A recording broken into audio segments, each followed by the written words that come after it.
starting. Turn our sound up. Yeah, you can all mute yourselves now. Okay. Thank you. This morning, before I do an overview, several of you have written in after classes have written in very interesting accounts of your experience in Germany. And all quite about 3 or 4 of you.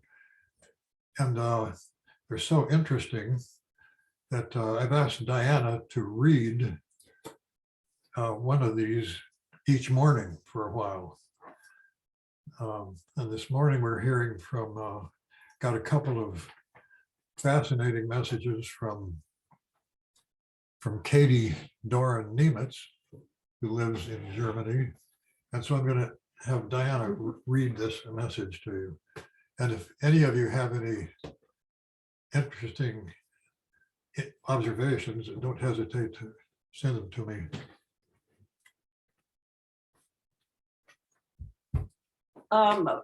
One of you asked after about a class a couple of times ago, where is Silesia? And Bill was talking about the Silesian Wars of King Frederick II of Prussia. And Katie wrote back, and I'll read her description here. Silesia now lies in Poland. It was a very industrialized area of Germany when my husband, Hans Georg, anyway, was born there in 1943. But in 1945, the Russians drove the Germans out and settled Poles in their place. The misplaced persons formed organizations in West Germany, still active today, to attempt to reclaim Silesia for Germany. After the fall of the Soviet Union, we were able to go see the village and the church, and which is greatly deteriorated. And then she wrote a little later and she said, Hans was able to explain to me how the transfer of the German population took place. Germany capitulated in May of 1945. The not exactly Russian, gentle Russian occupiers put Silesia under Polish control, and Polish families lived with the Germans in their homes for 1 year. In May of 1946, all Germans were taken by cattle train to Germany with short stops at several camps along the way. Hans's family, 7 persons, the father was a prisoner of war in Russia, was assigned to a farm in the Lüneburger Heide. In 1948, the father was released, but too disabled to work until 1950, when he, as a former postmaster, was given a position in Hanover. In 1952, the family was finally able to move together and start a new life totally from scratch. The Potsdam Conference, which condoned the displacement of the people for their own safety, stated that the eastern areas were under Polish occupation, but left open whether Germany could someday reclaim them. Chancellor Willy Brandt recognized the Oder-Neisse as the eastern border, and Helmut Kohl gave up any further claim to Silesia. After the reunification, the various homeland organizations lost their purpose. Between the lines, imagine what the 15 million displaced persons, 1/4 of the German population at the time, as well as the people who took them in, must have experienced. Thank you, Katie, for that elucidation. That was fascinating. Thank you, Katie. So Katie's husband, Hans, was born in Silesia. which at that time, it had belonged to Poland ever since the Treaty of Versailles and after World War I. Before that, for well over 100 years, Silesia belonged to Germany. So it's one of those, excellent example of the border shifting back and forth over the centuries. So if anybody else has fascinating accounts, connections with German history, be sure to send them on over to us. Email Bill Hottell. Yeah, email. The email address is very easy. billhottell@gmail.com. Okay, a quick overview of what we covered last week. The main theme was this: that German history, unlike several other countries of Western Europe, German history has not followed a single flow of purpose. It has swung back and forth. For example, the Germans generally have embraced order and authority, but they have had a political culture of order and authority without totalitarianism for the most part. On the other hand, the German people have pursued freedom and equality without any liberal democracy. So that's two contradictory goals. Germany has swung back and forth between. And as you remember, Germany has never experienced a democracy. Well, that not until the Treaty of Versailles, their democracy only lasted for 14 years. And of course, today is the exception. About 70 years of one of the most successful democracies in the world. Now,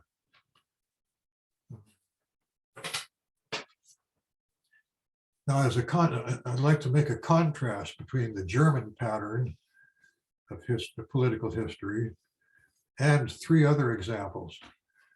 England, want to follow the pattern of English history. England, America, and France.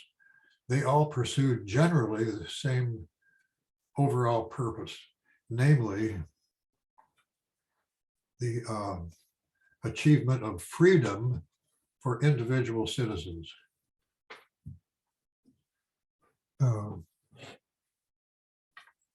English history, for example,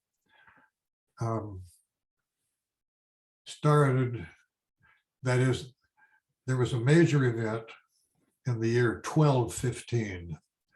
In 1215, King John of England met with the barons, many of the powerful lords, the barons, and the barons forced him to sign a document, namely the Magna Carta. And we have an interesting picture here of that event. Here is King John looking very distressed, signing the Magna Carta. By the way, one copy of the Magna Carta is in Washington, D.C. in the National Archives. It's there in the same room with our Declaration of Independence. So the barons,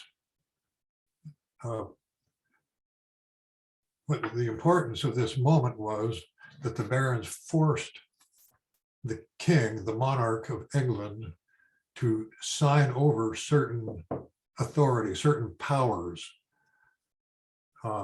He had performed very badly for his long reign, had lost a lot of land, the whole English Empire in France, the Angevin, most of the Angevin Empire.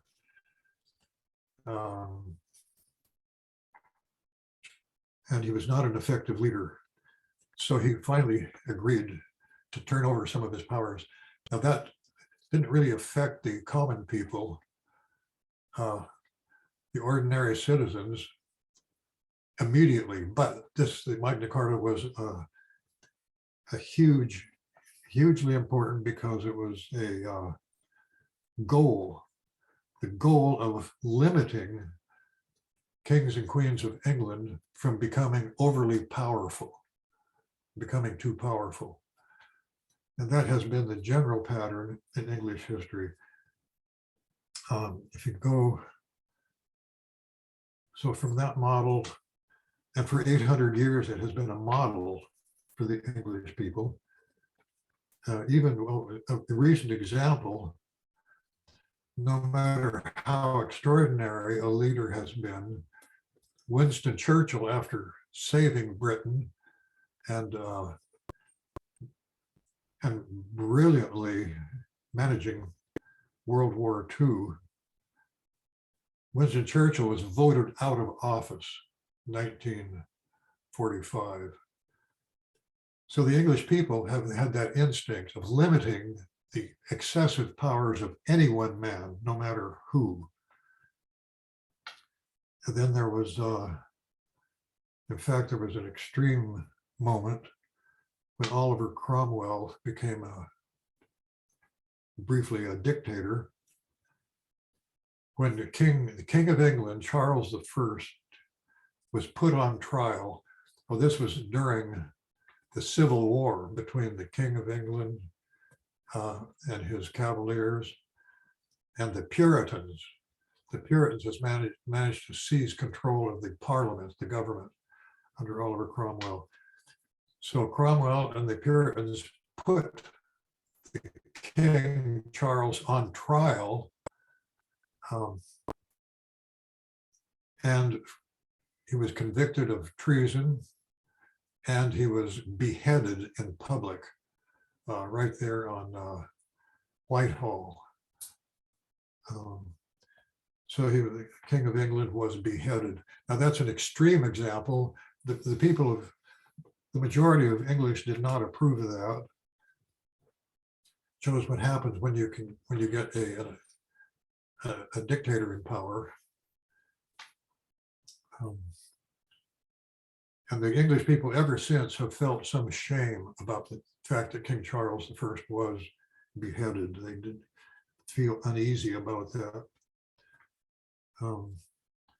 Then another milestone in 1689, the so-called Glorious Revolution, is when the last Catholic king, James II, was in another civil war. He was run out of England, and to get a new king, the English decided to invite William of Orange. He was a Dutchman. William of Orange did come over from the Netherlands and was crowned King of England, and his wife was Mary. She was a Stuart.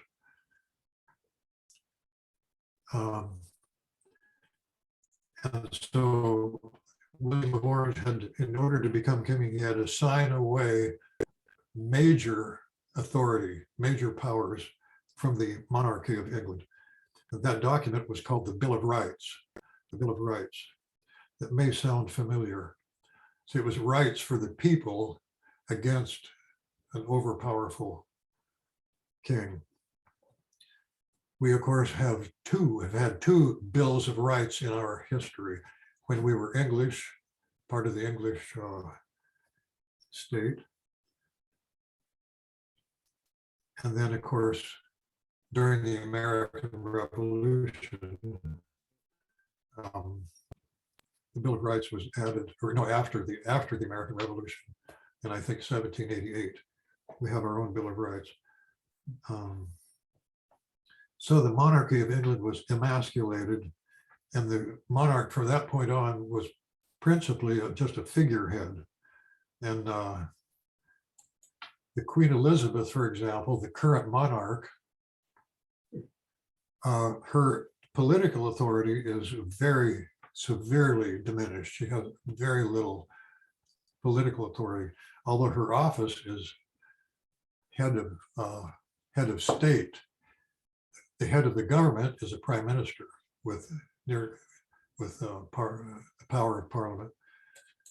But as monarch, she is the head of state, which is actually a very important ceremonial job. The English, and this here is Queen Elizabeth celebrating one of her many anniversaries as queen.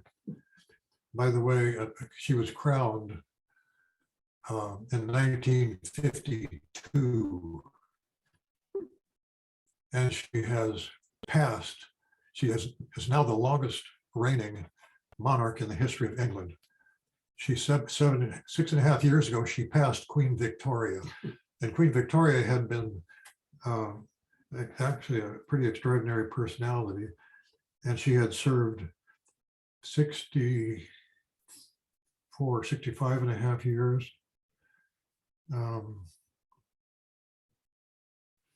And I was just a personal observation. I was bitterly disappointed when Queen Victoria's record was passed up.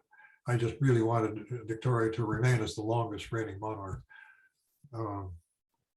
Queen Elizabeth has not been the same dynamic personality.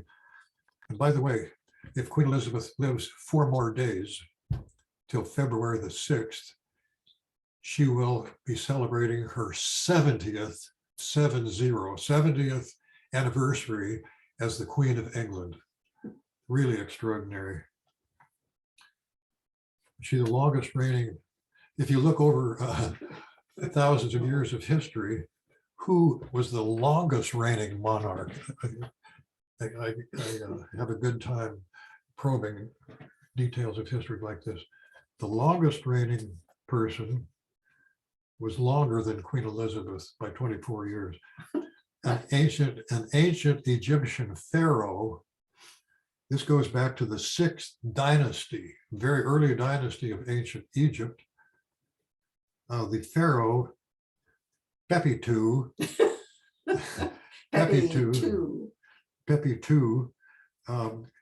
ruled for 94 years. That is not likely to be surpassed soon. And that record has stood for more than 4,000 years. His rule began in the year 2276 BC or BCE. You think it could have been a typo? No. The Egyptians kept, well, Diana has a question, could it have been a typographical error? Well, no, the Egyptians kept voluminous chronologies of their pharaohs and main episodes in Egyptian history. So that's well documented. Did he become pharaoh the minute he was born? He became pharaoh at age 4. Okay. It was, as I say, it was the 6th dynasty. He was one of the very last rulers of the dynasty, and it was extremely important for a ruling family to continue to have an offspring to keep the dynasty in power.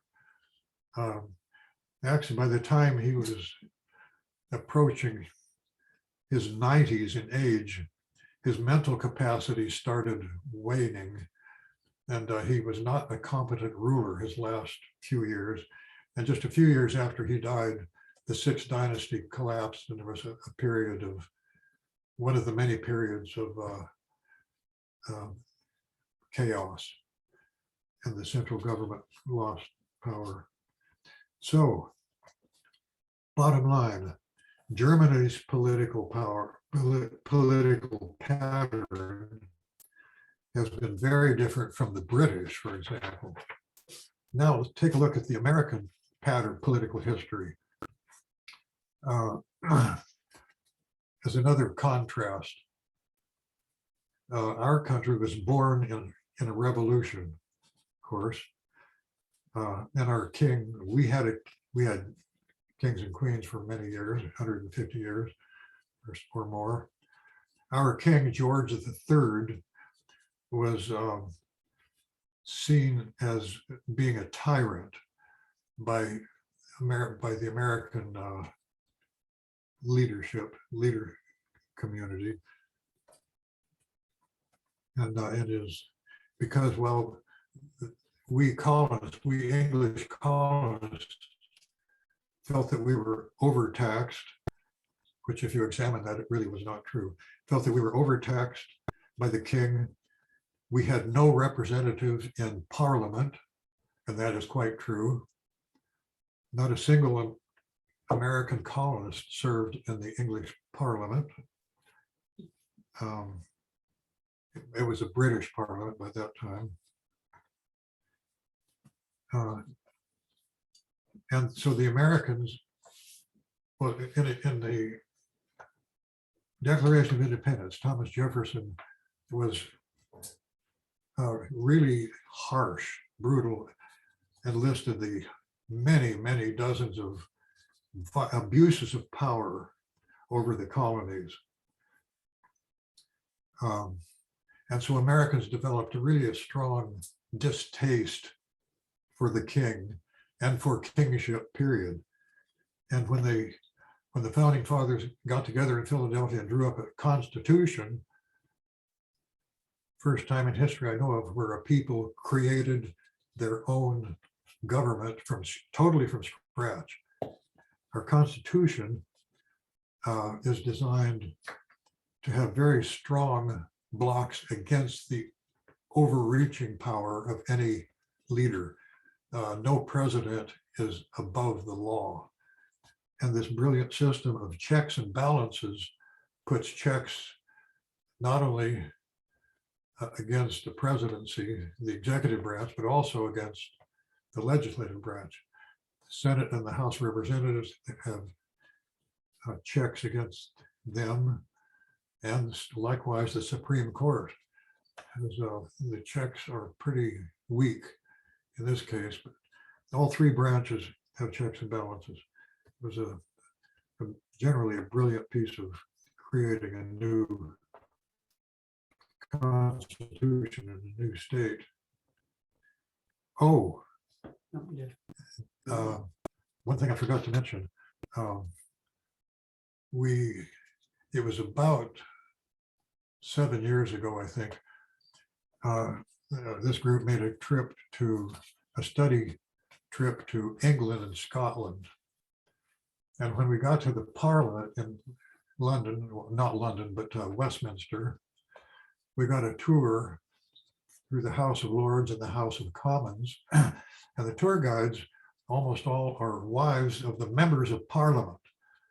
So these, the women tour guides are extremely knowledgeable from the inside about the history of English government.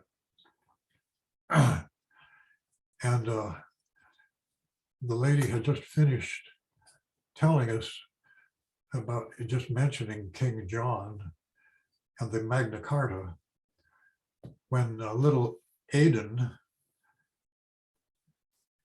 Catlin, this is Marianne and Dennis Kirkland's grandson. He was 10 years old. He was in our this history class at age 9 and 10, if I remember right, for 2 years. Very bright kid. He remembered episodes from the history class better than almost anybody else. Anyway, so it was delightful having him along on our trip. So as soon as the guide at the House of Lords was pointed to this huge painting on the wall of King John signing the Magna Carta, little Aidan raised his hand and he said, in my study project in our history class, I did an evaluation of kings and queens of England over several hundred years. And by the way, he put up a chart on the classroom wall that extended halfway across the front of the room, evaluating, pretty bright kid, obviously, evaluating kings and queens of England. And he said to the tour guide, in my evaluation, King John ranked the lowest of all kings and queens of England. some of us were dumbfounded. That was great. So Mary Ann and Dennis, good work. And finally, so again, the Next. yeah, go into the next one. Now, so the American experience, right here, I could have put this on earlier. This is a statue of King George III, our king. And this is the second year of the revolution. This is 1777. Actually, it's the third year of the revolution. You can see the attitude of the Americans here in New York toward our king. The kingship was, the monarchy was so distasteful to us. They roped up King George and pulled his statue. That's not an easy job. Pulled down his statue permanently. So that's the last time we had a king, and our Constitution reinforces that.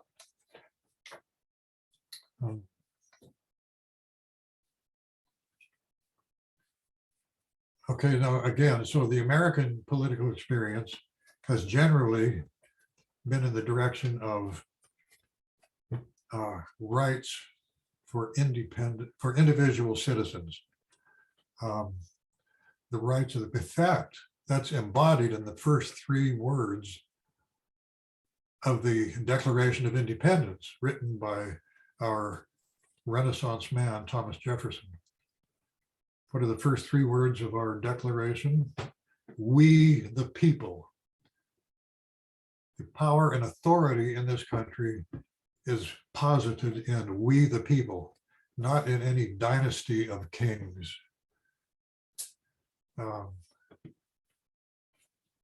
So it's lasted, I don't know how many, 207, no, about 270 years, whatever.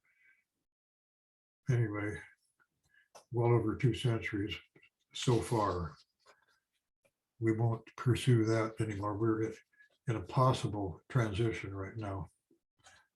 Okay, a third and final example of a contrasting country in England is France. The history of France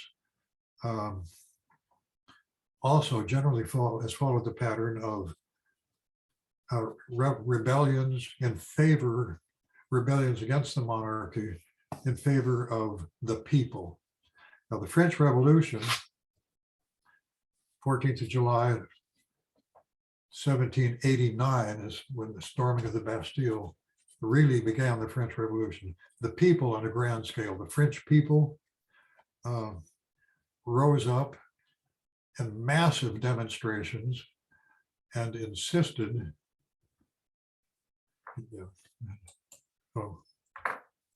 let's go back quickly, insisted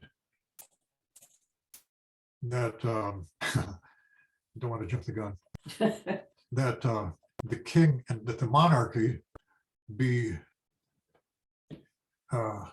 had been abusing its authority, especially against all the lower classes, that is the middle class and even the working classes, had been abused, and the monarchy had favored only the nobility, the aristocrats, and the kingship itself. So the French people have been very expressive. They've staged, so this was a massive revolution of the people against the king. And more and more, the government of the French Revolution became more and more severe. Every year the revolution went on, became more and more extreme. And by 1793, early 1793, King Louis XVI was put on trial and convicted of treason, of abusing his authorities as the king. Okay, and the result is this. The king was put on trial, convicted, and sentenced to death by the guillotine. And that's what's happening here. This is in early 1793. The king's body lying there as soon as one of the executioners lifting the head and showing it to the approving crowd. And Queen Antoinette, his wife, who had been a princess in Austria, she also is 9 months later, this is in October, late October, she was put on trial, found guilty, and also beheaded to guillotine. This guillotine is located in the, I think it's the largest square in all of Paris. Anyway, the Place de la Concorde.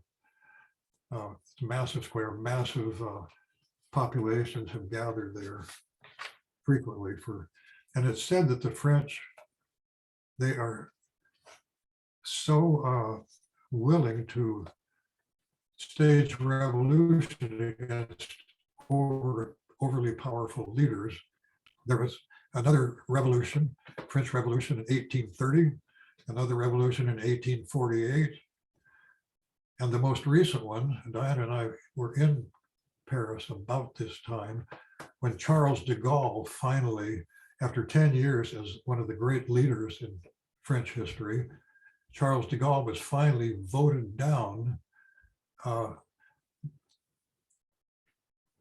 massive demonstrations, principally of students. So de Gaulle had to resign. Again, like Winston Churchill, other great leaders, he was a threat to have too much authority in one man, one executive leader. And the French Revolution, actually the main push behind it, but certainly wasn't the nobility, the upper class. It was not the lower class, the working class, but it was the middle class, the attorneys, the well-educated middle class, the entrepreneurs, the businessmen, the educators, and the educated. They were the ones who really were the forces, the thinkers behind the French Revolution. And of course, Voltaire and Jean-Jacques Rousseau were extremely powerful motivators to overthrow the French government. But the working classes did follow in vast numbers.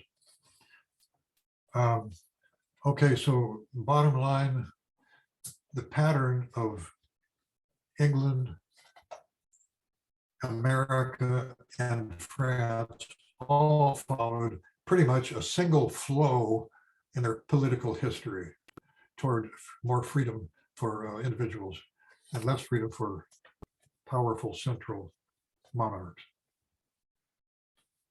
Okay, starting the main topic today, finally.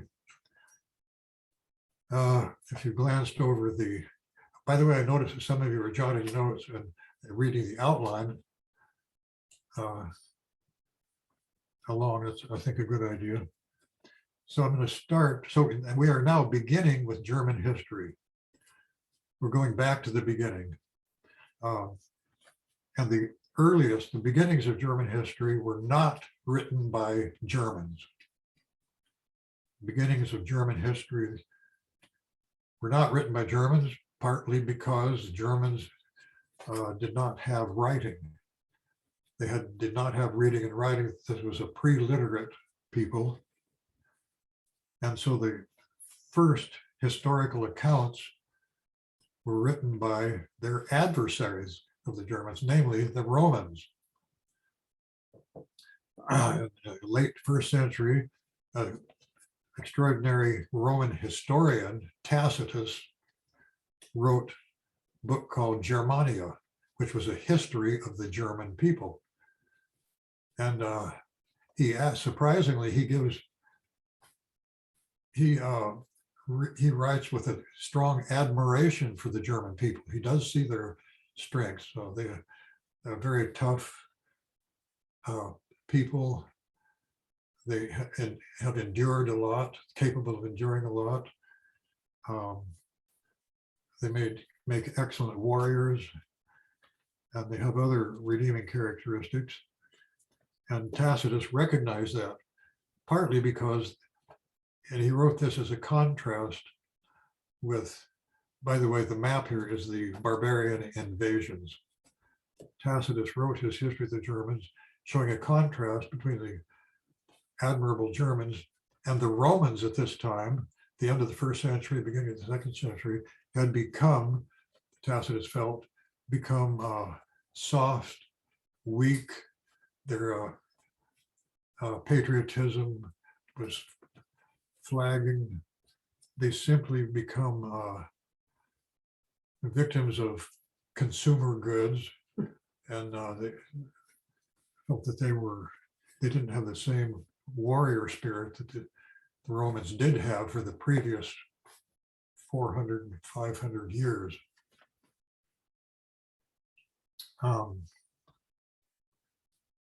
So I'm going to start off. I'm going to start off with with a question. This is a question for you. Which of the following stories is true? 2 very brief accounts. Okay, story number 1. Which of these is true? Story number 1. The Germanic tribes engaged in military invasion into the Roman Empire. They burned Roman towns, killed many people, occupied the Roman lands, virtually all the Roman lands of the Western Roman Empire. Now, story number 2, contrast. The Germanic peoples were friendly neighbors. They traded goods with Romans for hundreds of years, to the advantage of both Germans and the Romans. Thousands of Germans were permitted to serve in the Roman armies, in the Roman legions. Many thousands served in the legions, and many Germans along the border were very favorable to the Romans because there were markets, hundreds of markets near the border, and some of the Germans actually became Romanized. They got to know the Roman civilization very well, and the Romans got to know these, especially along the western border, the Rhine River and down south of the Rhine. So the Romans got to know and appreciate the Germans. Okay, now which of those 2 stories is true? Story number 1 or number 2? Number 2. Both of them. The answer is both are absolutely true. I got it right. Yeah, you got it right. Yeah, both were true.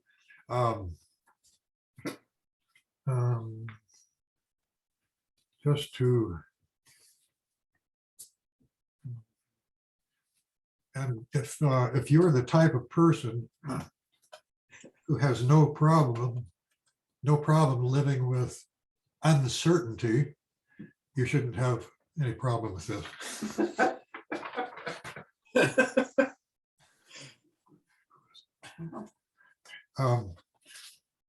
Okay, as this is on your outline, I'm going to just mention the 5 main tribes or nations of the Germanic peoples.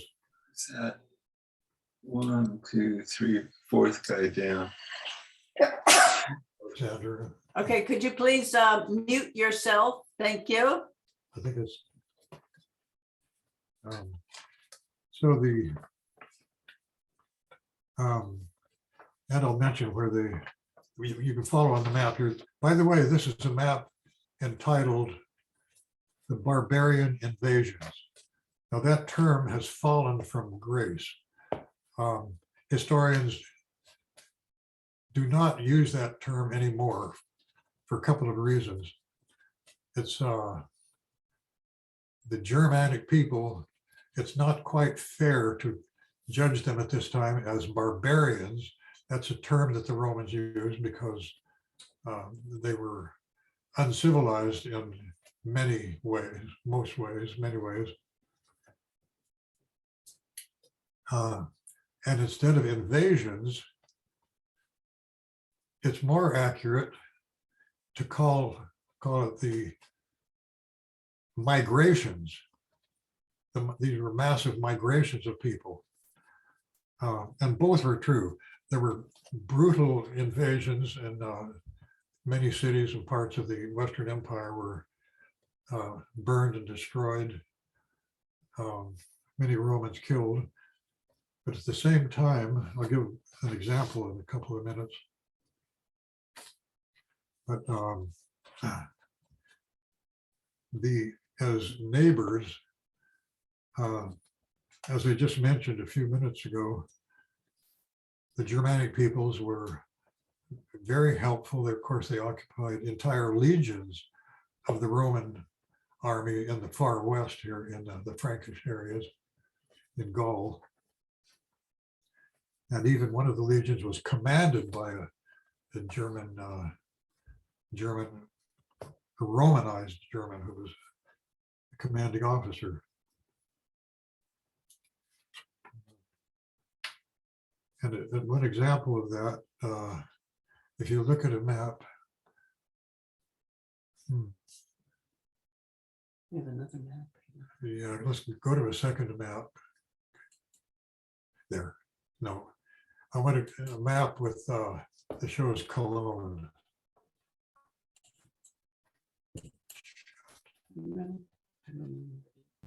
Oh, well, we're going to go back. It's too far down. Let's go on. To where? Okay, now look at this map. The Rhine River, get ready with the arrow. The Rhine River is traditionally the boundary between the Roman Empire and This one? the Germanies, yes. Now here you see the word Germania. Germania. That was homeland there and all the way across the northern border. Was homeland of the different German nations, 5 of which I'm going to mention. And the Frankish people on the far left, they settled in, you see the name Belgica, that's one of the early names of the area. That became the settled area for the Frankish German people. And they had a good relationship with the Romans for hundreds of years. Example, see, the Romans established a colony on the Rhine River, right there, right on the Rhine, right there. Okay, and the colony in the year 39 BC, a colony was established at Cologne, right about where the arrow, the little white arrow is. And a group of Germans were invited in. Now this is by the Roman authority in the area, Roman governor invited German peoples to come across the Rhine River and into the Roman Empire and establish a colony there. That was the beginning of the city of Cologne, or Köln. Köln. Köln. Okay, that's the way it's pronounced today. A major German city, at least it was horribly bombed in World War II, about 3/4 of the city. But anyway, that was became a city settled largely by, not only by some Romans, but by a large number of German peoples on the inside the Roman Empire, within the Roman Empire. And that was the 1st century BC. So that's just an indicator of the Germanic peoples being friendly neighbors, and they became trade partners all along the border, especially along this western border of the empire. Let's go back. We're going to go back one map. So now with the barbarian invasion or migrations, you see the Visigoths had come down through Gaul all the way into Spain. Look, here's the word Visigoth in southern Spain. Also here. I'll just put it Okay. on here. We're not going to go into the fact that they wandered over east all the way down through the Balkans and into northern Italy, but that didn't amount to much in the long run, except that they settled. Most of the Visigoths settled in Spain, occupied all of Spain, and ruled over it for 200 years. So that was principally where the Visigoths settled. The Vandals, see their starting point here, just north of Italy. They attacked soon after the Visigoths, and they came down through all the way through Gaul, through Spain, across Gibraltar, and settled North Africa here from present day Morocco, Algeria, through Tunisia. And they settled in Carthage, the former Carthage. So the Vandals, the Ostrogoths, by the way, the word Ostrogoth means the Eastern Goths. Visigoth means Western Goths. So the Ostrogoths, coming from the far Eastern Europe, they settled in Italy, especially northern Italy. Now the Saxons, they're not on here. We'll get to them in a second. Let's jump to the Franks. The Frankish people, of course, are the ones who settled in present day Belgium. And then they very slowly and gradually expanded down into Gaul, into France.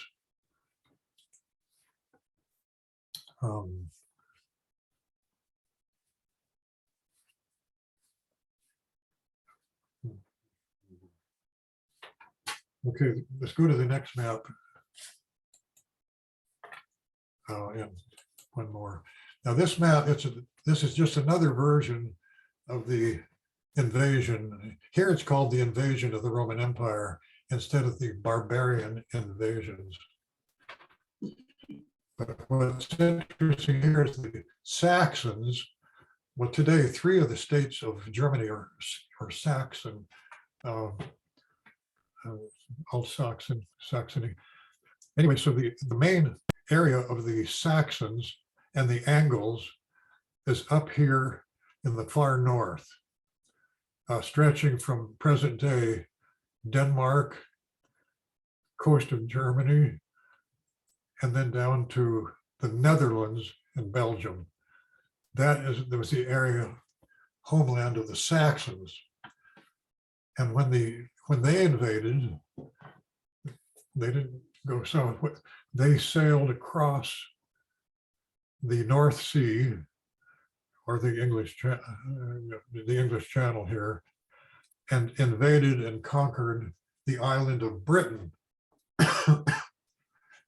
This turned out to be, and they settled, but there were different tribes. You can see the Jutes their homeland was up farther north. They migrated all the way south down to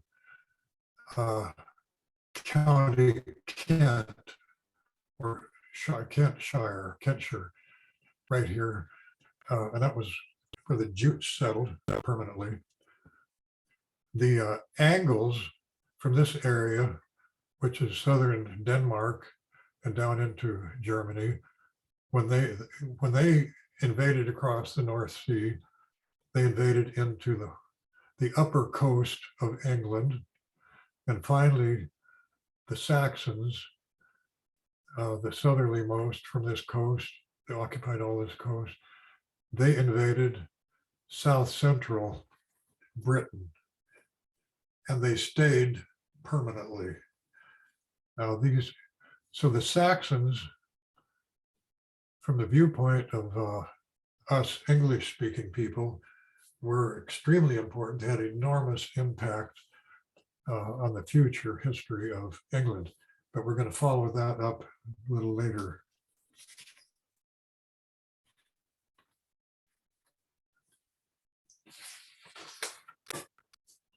By the way, the Anglo Saxons and Jutes, like almost all of the Germanic peoples, were not politically organized. They were not politically united. There were lots of squabbling and even fighting between different bands of the German peoples. And when they invaded England, they were not united. They were not just Saxons or Angles or Jutes. They were separate, independent bands or tribes of Germanic peoples.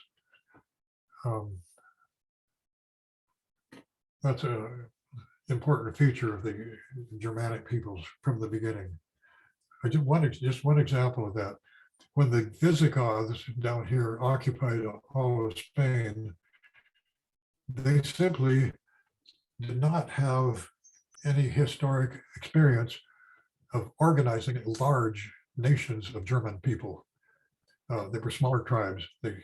And so when they occupied the Iberian Peninsula, that would be Portugal and Spain, they were so inexperienced in governing the local Romans who'd been there that they actually hired Roman bureaucrats to come and organize a structure of government for the whole of Spain, España. So the Visigoths they were not very good at, in fact, they were terrible at trying to organize into a large government. And they didn't like it either. They just didn't like trying to become a single people. They loved their smaller tribes. So they were smart enough to hire Romans even in the 6th and 7th centuries, beginning of the 8th century. Their government machine, the machinery of government was designed and operated by Romans. It's quite fascinating. For 200 years, until, this is getting way ahead of the story, but finally the Visigoth power collapsed in the year 711, 712, because Spain, the Iberian Peninsula was invaded by an outside people who came from Arabia, swept across North Africa, across the Straits of Gibraltar, and the Arabs and the Berbers, the Muslims, conquered the entire peninsula virtually in about 2 years.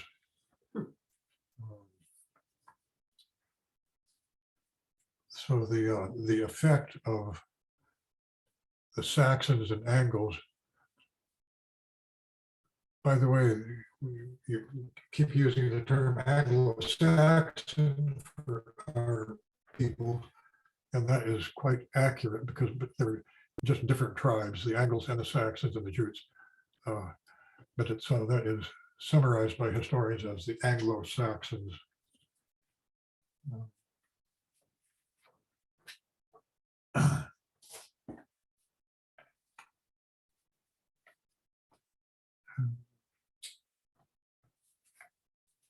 Now, just to underline the story number 1 and story number 2. To underline story number 1, which was that the Germanic peoples did engage in military invasion by warriors.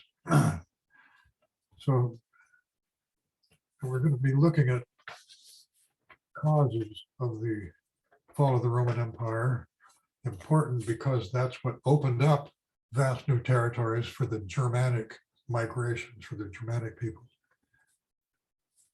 So there, indeed, there were some violent invasions, yes. There was destruction of Roman cities, yes. Roman cities were burned, yes. And many Romans were slaughtered, yes. But there is another side of the story.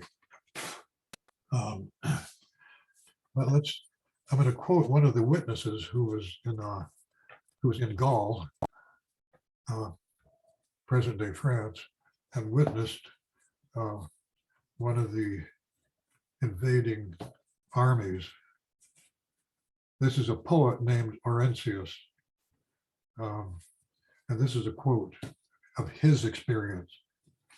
"See how swiftly death comes upon the world, and how many peoples the violence of war has stricken. Some lay as food for dogs. Others were killed by the flames that lick their houses, their homes. In the villages, in country houses, in the fields, in the countryside, along every road, death, sorrow, slaughter, fires, and lamentation. All Gaul was smoking in one great funeral pyre." So that's one, there's plenty of evidence that there was a lot of brutal invasion. But that's not, but there is a whole other story. But just want to, there was one episode that stands out that I want to describe in this. It was actually several years of the barbaric or invasions or Germanic migrations. One episode stands out in my mind. It was December the 31st, the year 406. December the 31st, the year 406. There were thousands of Visigoths. You see the Rhine, this boundary here is the Rhine River. Thousands and thousands of Visigoths were assembled on the Germanic side, the east side of the Rhine River. They were not an attractive group. They were, and it was not just warriors, it was men, women, and children. It was a whole nation of Visigoths, the Germanics. And their long hair, the men had long hair, beards that were, and it was bitter cold, freezing cold. It was so cold that the Rhine River froze solid. You see the little white arrow on the map. It was all along here. And so the men, their hair was frozen with virtually icicles. Their beards were frozen into virtual icicles. Horribly cold, brutal. And because the Rhine River was frozen solid, it was possible for a person to walk across the river, which they did. Thousands and thousands of Visigoths walked across the Rhine River and poured into Gaul. And this was a huge moment, a major moment in the migration. And this we call it a migration because it was women and children as well. It was a whole nation that poured through and into Gaul. And many of them kept going into Spain. So these were people seeking food and land. They were poor, hungry, landless German peoples.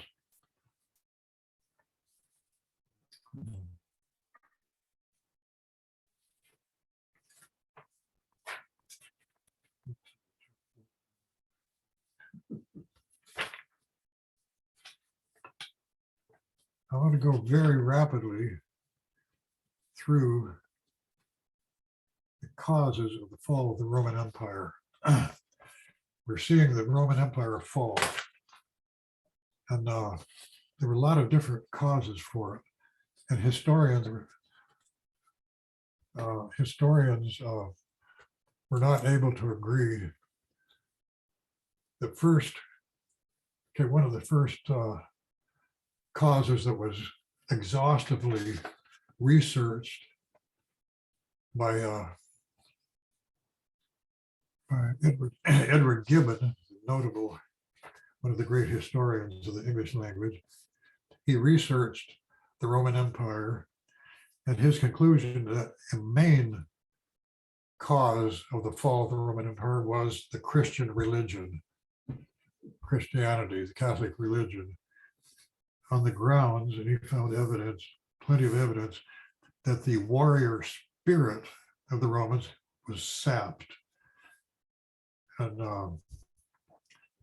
the Romans who became Christians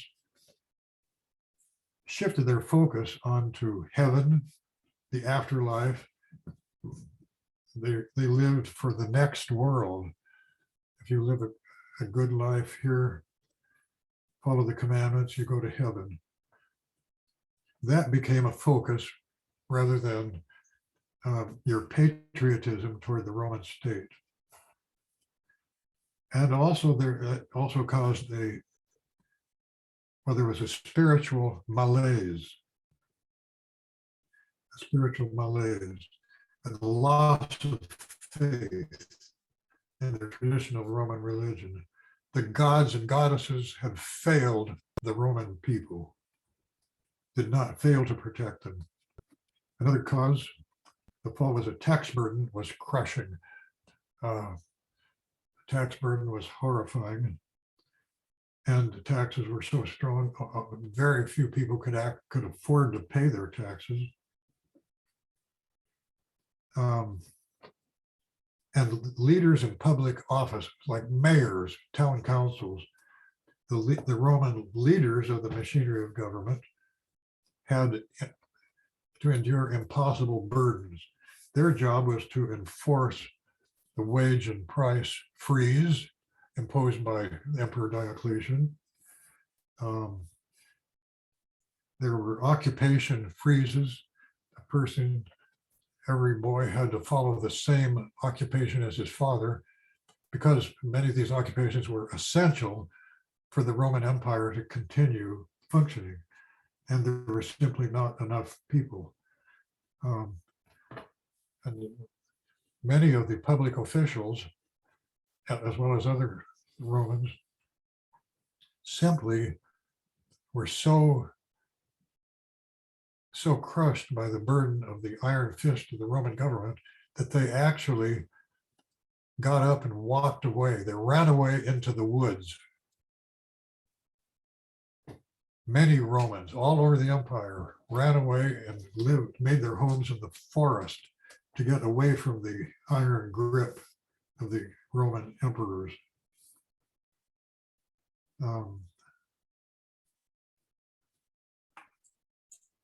Here we have, this is a shorter version, The Decline and Fall of the Roman Empire by Edward Gibbon. His thesis that the Christian religion was the main cause has been discredited in recent time by deeper research that wasn't possible when he wrote it.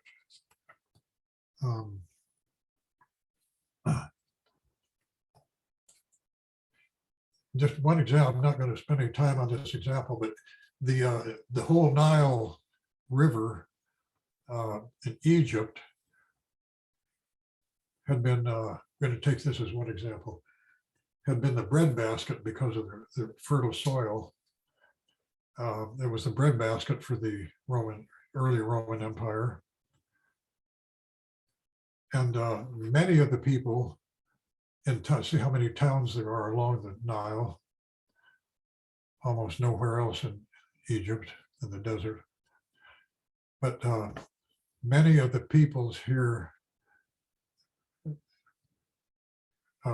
ran away, just left town and went out to the desert. There's no forest there. It's pretty bleak, but there are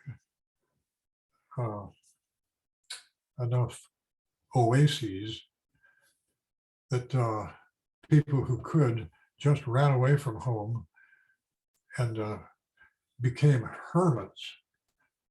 And this is part of the spiritual malaise. These are Christians who were so devoted to their Christian religion that they couldn't practice it in the crushing atmosphere of the cities. So they went out to the desert, forced by the harsh Roman government, and established residences wherever there was a cluster of palm trees. Anyway, so, and the famous hermits of the Egyptian desert began in this way because of fleeing from the Roman government. But there were thousands and thousands of both men and women who became hermits so that they could practice their religion. These were devout Christians, and they became especially devout. And then eventually, gradually over the century, this period is from the year 250 to 350 AD. That century created these, but not only, so the hermits eventually found it was more practical to get together as groups of hermits for, say, a mealtime. So outside of the cities, they would get together, and some of these were actually close enough to the cities they could supply themselves with groceries, food.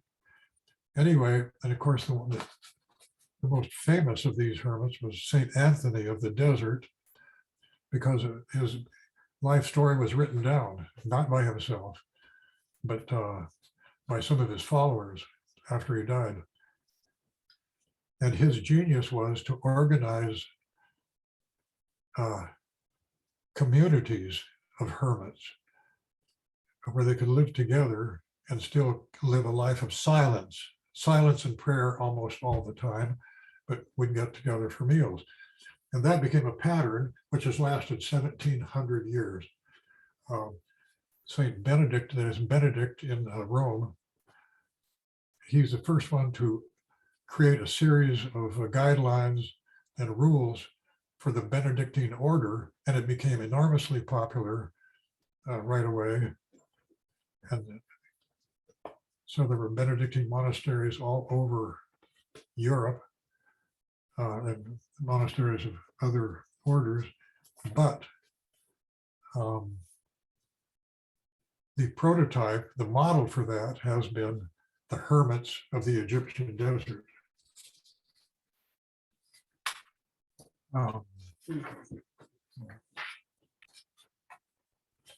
Next week. Right. The epidemics. No. Okay. So there were many causes for the decline of the Roman Empire that historians never could settle on any one until today. We now know because of extraordinary developments in the science of archaeology, also other sources, we now know that there was a principal cause of the decline of the Roman Empire, the collapse, and that was pandemic diseases. The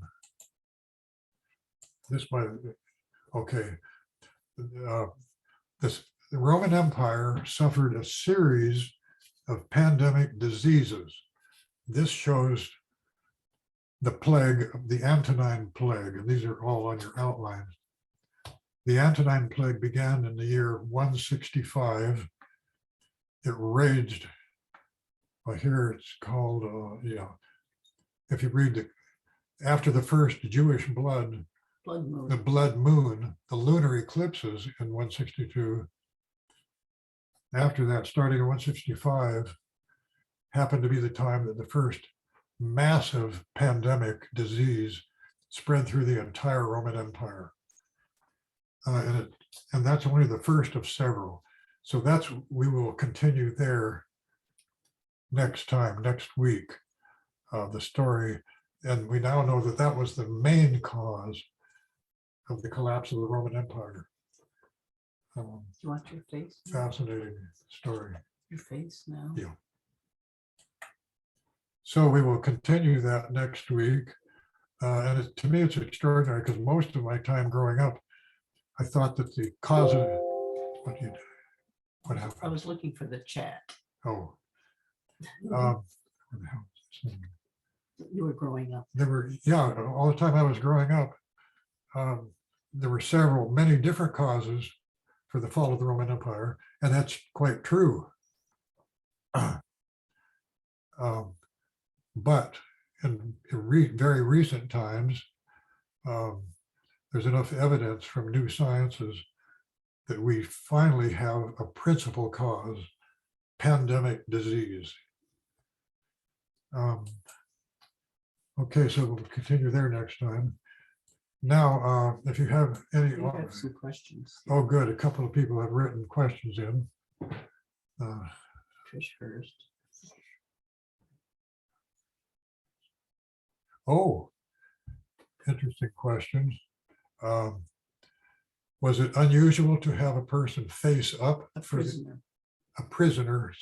a prisoner face up for execution at the guillotine? I'm not certain whether, but of course we saw Louis XVI died face up, possibly so that he could see more and face the harsh reality, could see peripherally the thousands of citizens of France who were screaming for his death. That's a possible reason, but I'm not certain if that was universally true. It's probably face down often.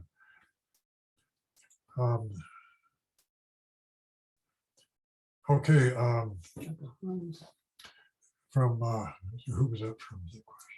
That was from Trish Hurst. Oh yeah, the first question was from Trish Hurst. We have a question now from Val Sukhavati. Are the Huns shown on map 2 considered a Germanic tribe? That's an interesting question. The Huns, whom I didn't even mention, but we will, I hope to mention them next week. The Huns came out of Central Asia.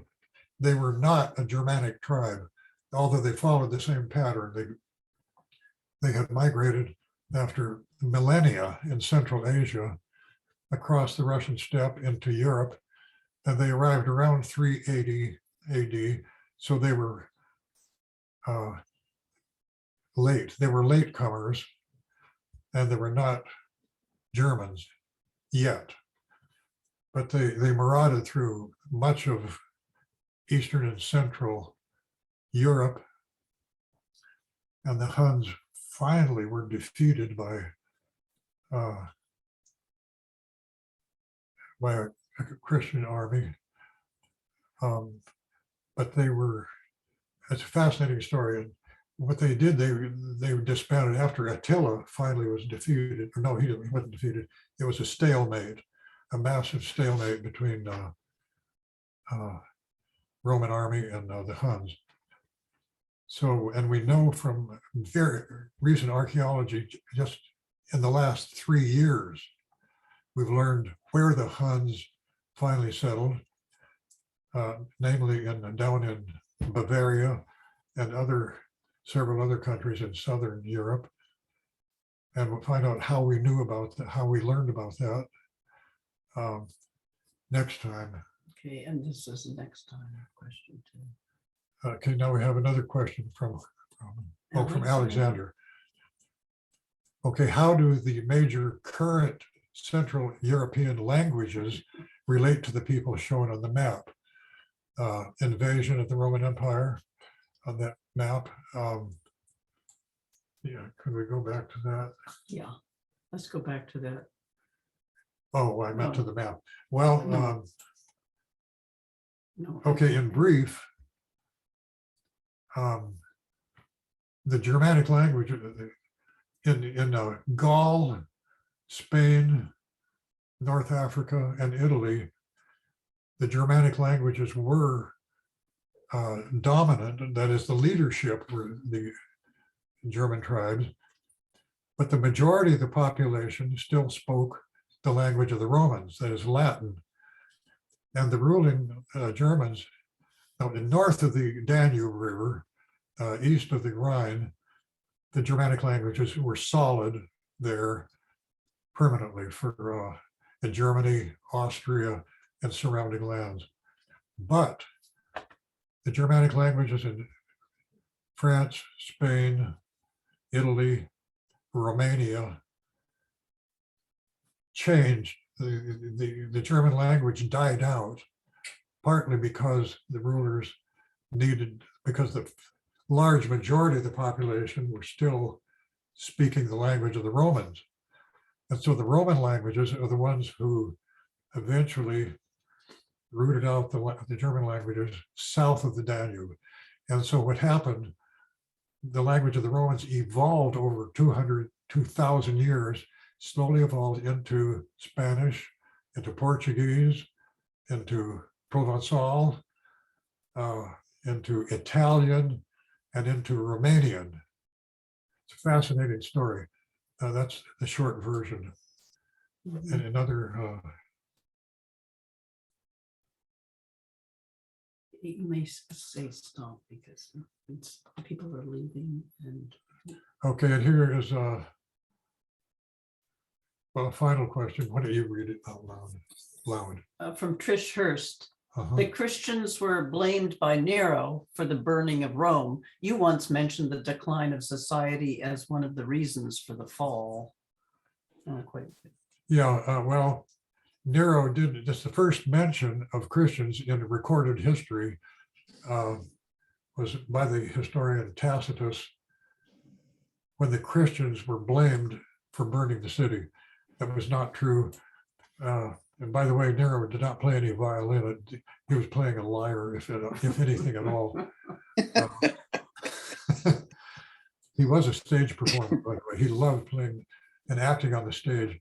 This is totally irrelevant to our story, but Nero, he'd wake up, it was insomniac. He'd get up at midnight sometimes and call the entire drama theater group to join him while he staged performance,